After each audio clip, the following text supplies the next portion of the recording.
Magandang araw po sa inyo lahat. Update po sa aming alagang baboy. Lalo po sa aming fattening. Ang aming fattening po ito ay bali 3 months and 18 days na po sila mula sa pagbili namin. Bali ibibenta na po sila bukas. Bali may bayaran po yan. Ito po ang pinakamaliit po yung estimate is 95 to 100 kilos at ang pinakamaliit po yan ay 75 to 80 kilos. Bali bumaba po sa amin dito ang live weight 180 to 185.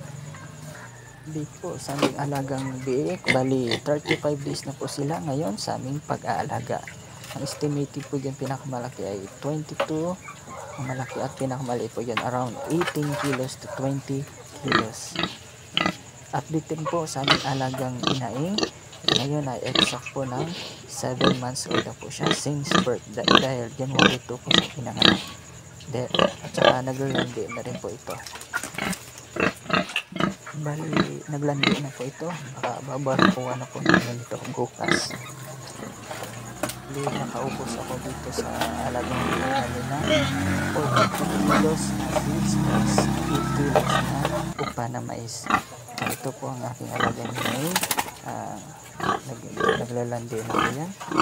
Kita na po yan. Bali babarkuhan po yan bukas.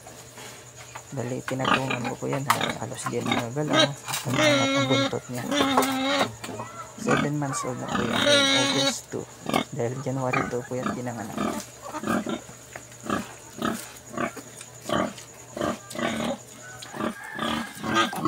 Pagbenta na po namin itong tatlo. Yung saig po yan ang simento. Bali tatambakan po yan namin. Idudublan po dahil nakabita ko dahil sa ugat ng puno po. Palaki ng palaki. Update din po sa aking alagang Rhode Island. Bali magto 2 months na po ito sa akin sa pag-alaga. Bali August 7.